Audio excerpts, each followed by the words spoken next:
What's up everyone, how you doing? BlueNerd here and welcome back my friends to a brand new Minecraft time-lapse. I sure hope you guys are having an awesome day. Now today guys, this one is going to be a little bit different, but before we get started, let me just say a huge thank you to all of you for the support on the channel.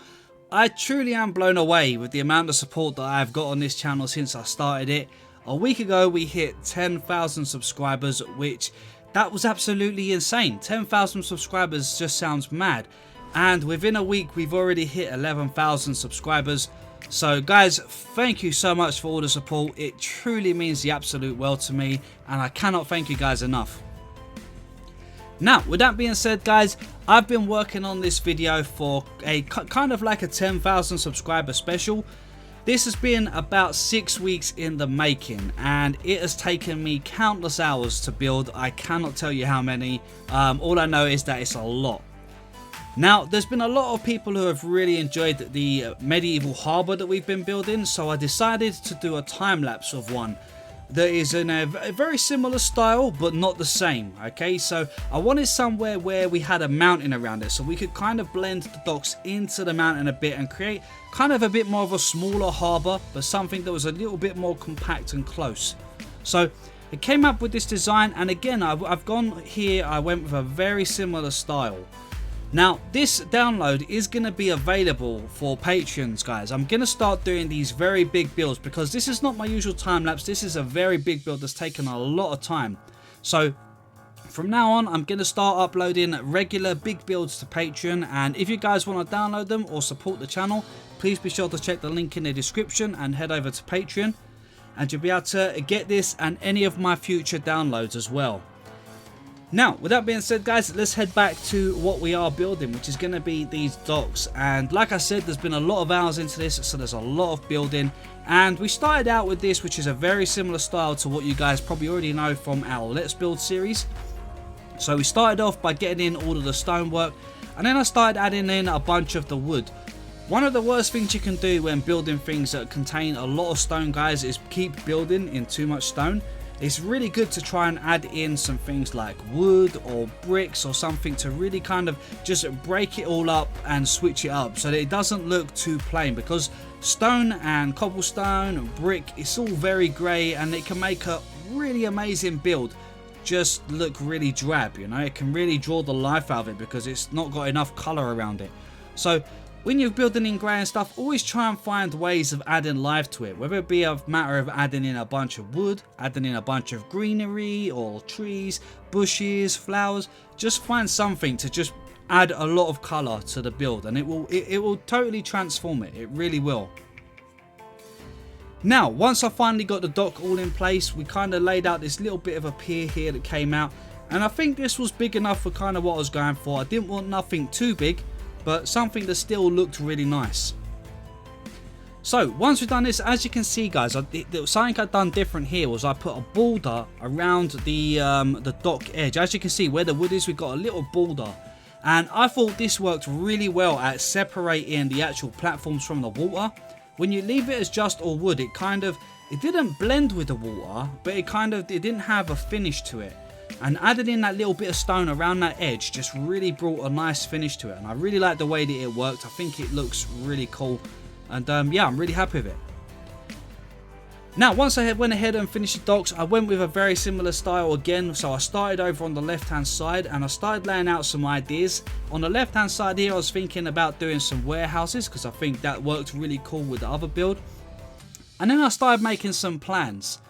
Now, just a little brief explanation, guys, because I get a lot of people asking me how do I plan villages or how do I plan cities and stuff like that.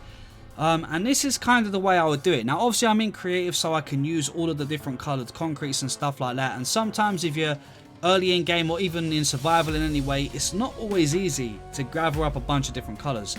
So if you're going to plan a city or you're going to plan a village or something, just get yourself some different blocks like dirt, cobblestone, stone, wood, planks, whatever, and just kind of work out first of all where you want your roads, where you want your main walkways, and then divide up like some different colours. So use maybe some planks to work out where you want housing, maybe use cobblestone for where you want to put shops, and it hasn't got to be anything like like a perfect floor plan. You just want to put a rough guide of where you want to build, and then just start one by one by building like one of your houses or one of your builds, and just kind of build from it. You know, don't try and do too much at once. You know, build one house, work out where the pathway for that house is going to be and where the walkway is going to be. Start extending your pathway, work more houses onto it, and you just, you know, let it build up piece by piece. You know, but once you've got that rough kind of idea of where you want your layout, you can just follow along and keep adding to it. You know, but don't try and overthink it too much by putting in loads of like perfect floor plans and sticking to the floor plans and adding in pathways that have to stay there. You know, it's all about giving yourself a guide and then just slowly working through it. You know, don't overthink it. Overthinking it is where it just becomes really difficult. Now with that, guys, I am running ahead of myself here. As you can see on the pier here, I decided to start building up some warehouses, as you can see, and a crane. Now I wanted a couple of cranes here, so I went ahead and built one, and I copy and pasted it into the other side of the docks. But I think although this crane, it looks fairly detailed, but it's not really that complicated to build. It's a fairly simple design. But I think with my style of build, what I like to do is keep things on a relatively simple side of building. I don't like to over detail and go crazy, because when you go crazy and you add too many indentations and too much shape into stuff, things start looking very unrealistic. You know, I like to keep things detailed but in a realistic kind of form. So everything I build, I try to plan it and build it on a realistic sort of level.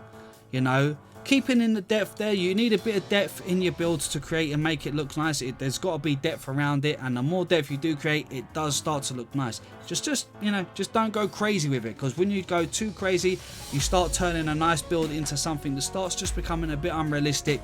Unless that's your style. I mean, everyone is suited to their own kind of build style. But for me personally, I just like to keep it on that level where it's kind of got a semi-realistic look and not too much sort of I don't know how to explain it, just not too over the top. Anyway guys, as you can see, the house is here. I went ahead and I stuck with a very similar style that I often go with, and I've done a very similar style in the docks as well. Now throughout the build, you are going to see me do quite a few different style of roofs and probably a few different colours, but what I end up doing in the end is coming back to it, and I kind of stick to a very kind of sort of similar style to the whole sort of tech village. So we end up going with the dark oak for the roofs and a lot of oak and birch walls and stuff like that. We also use a little bit of polished andesite, because the polished andesite in this texture pack looks a bit like bricks. So we use a little bit of that as well, but we don't do nothing more than that for the roofs. I kind of try to keep it a little bit more on a very similar sort of style for everything, so that there weren't too much of a random style like we have with our docks at the moment. I wanted to feel a little bit more fitting, so that everything had a very similar theme. Now round the back here guys, there is plenty of room. Once I finish all of this docks here, there is plenty of room for extending and building later on. So if you guys would like to see me extend this and see where this goes, we could always add to it later on. So be sure to let me know in the comments below whether you'd like to see me extend upon this build or just leave it as it is. But this does have a lot of potential. We could really go right back into the hills and stuff and create some really cool buildings here. But I had to kind of wrap this one up as a time lapse, because the amount of work that had already gone into this is pretty crazy. At least for me. I don't usually go this crazy for builds, but this one I did go extra all out for it. So I hope you guys enjoy it. Now as you can see guys, the theme of the builds is staying very similar. Again, over here we put bricks in, but I do change that up a little bit later on. But I kept all of the houses that very similar theme, so everything blends in. We're using the oak logs for the beams and for the pillars. We're using the spruce planks and spruce stairs to create the edges of the roofs, and then just dark oak and polished andesite for the roofs. Now up here guys, this is where I started doing a little bit of work into the mountains, and we don't really venture anything past this point, but I think that later on, if we come back and you guys want to see more, we could certainly venture up into the mountains around these cliffs at the back and really create a really cool village here. I mean, this is just the startings of it, but it really could turn into something really cool, I think. Again here, like I said guys, I'm using the terracotta and the prismarine roofs.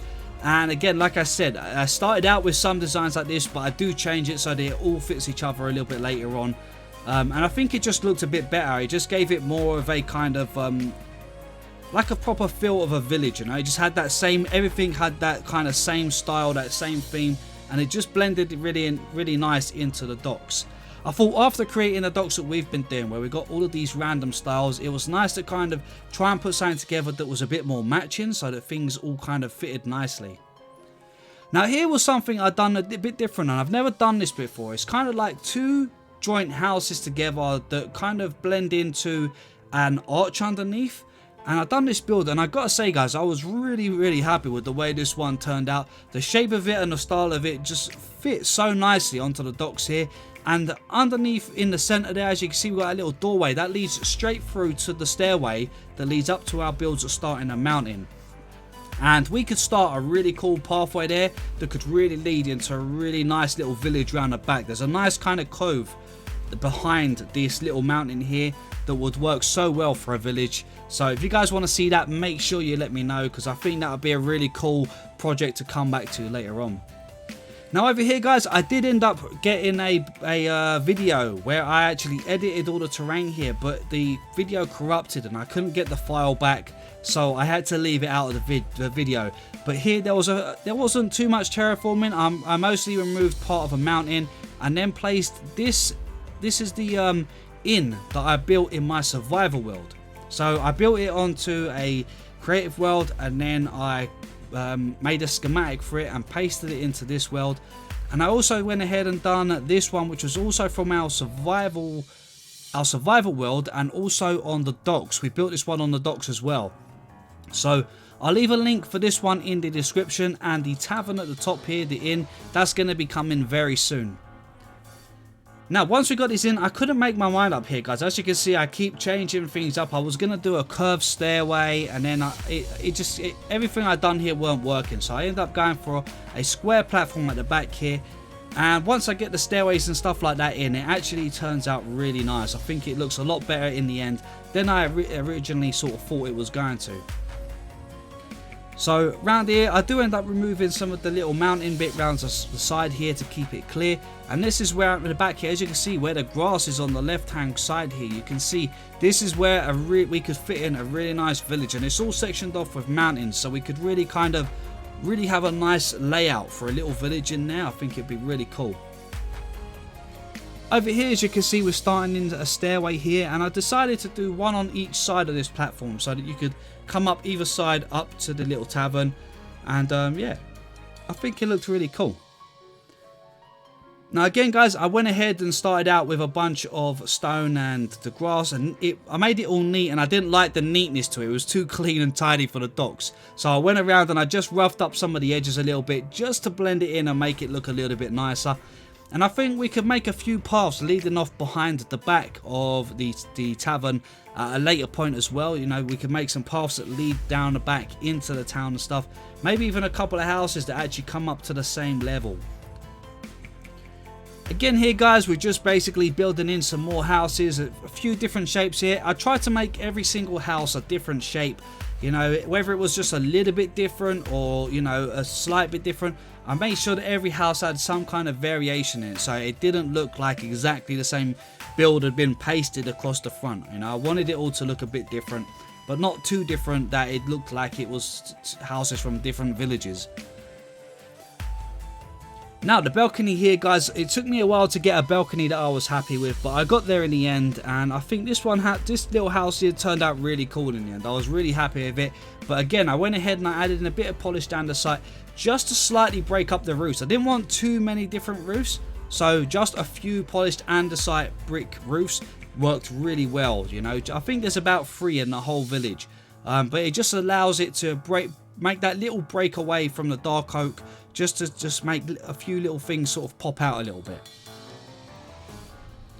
Now round the back here, I tried to build a house that would block off most of the back of this from the village, but allow us to get round to the stairway at the side of for the tavern. And again, it took me a little while to get a sort of a design going here, but I got there in the end. And again, I really enjoyed the shape of this one. This one was a completely different shape to the rest of the builds. And what this done, it really sectioned off the whole front of the sea. So from the front of the water, it completely blocks everything off other than the one little walkway that comes underneath the house that we built just before this one. You know, the one I said that has the 2 builds at the side and a little archway underneath. So it kind of separates it all off and allows us one path through the center to kind of head into the village. As you can see, we got the little gateway just down there in the center, and that's the only way through to the back of this little part of the town. Now, other than that, guys, that was pretty much most of the builds all in place. And like I said, this took so much work. The amount of work I'd done here was insane. The only last thing I wanted to do was to add in some market stalls, and I kind of messed around with some designs and I came up with this pretty cool little kind of hut looking design, and I think this worked out really well. I wanted to have some of the coloured roofs in there, you know, so it looked like almost like a bit of a tent on top, but not quite.